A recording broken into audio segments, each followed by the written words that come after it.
বিসমিল্লাহির রহমানির রাহিম। জিকির বা জিকর অর্থ হলো স্মরণ করা বা উল্লেখ করা।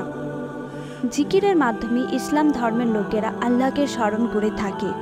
জিকির শব্দটি আরবি ভাষার জিকিরুন থেকে এসেছে, যার অর্থ আল্লাহর নাম স্মরণ করা।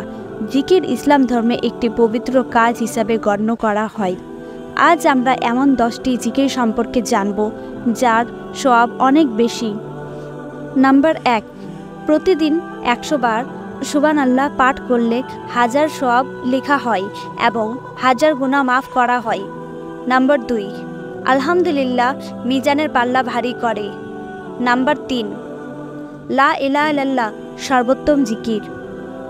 নাম্বার 4, সুবহানাল্লাহ ওয়া হামদুলিল্লাহ ওয়া ইলাহা ইল্লাল্লাহু আল্লাহু আকবার। এই কলিমাগুলো আল্লাহর নিকট অধিক প্রিয় এবং নবী করিম সাল্লাল্লাহু আলাইহি ওয়াসাল্লাম বলেন, পৃথিবীর সমস্ত জিনিসের চাইতে আমার নিকট অধিক প্রিয়। নাম্বার 5, যে ব্যক্তি সুবহানাল্লাহি ওয়া বিহামদি প্রতিদিন 100 বার পাঠ করবে, সমুদ্রের ফেনা পরিমাণ গুনাহ থাকলেও তাকে মাফ করে দেওয়া হবে।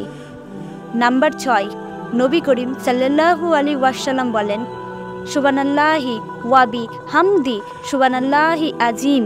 এই কলিমাগুলো জিহ্বায় উচ্চারণে সহজ, মিজানের পাল্লা ভারী ও দয়াময়, আল্লাহর নিকট প্রিয়।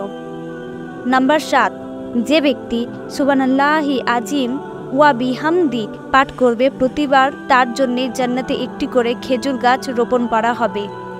নাম্বার 8, নবী করিম সাল্লাল্লাহু আলাইহি ওয়াসাল্লাম বলেন, লা হাওলা ওয়ালা কুওয়াতা ইল্লা বিল্লাহ হচ্ছে জান্নাতের গুপ্তধনের সমূহের একটি অন্যতম গুপ্তধন।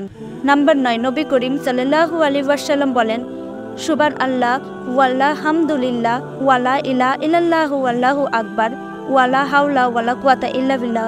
এই কলিমাগুলো হচ্ছে অবশিষ্ট নেকামল সমূহ।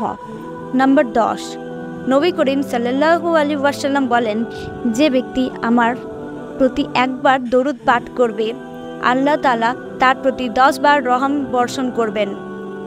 সাল্লাল্লাহু আলাইহি ওয়াসাল্লাম আরও বলেন যে ব্যক্তি আমার প্রতি সকালে 10 বার এবং বিকেলে 10 বার দরুদ পাঠ করবে, সে ব্যক্তি কিয়ামতের দিনে আমার শাফাআত পাবে।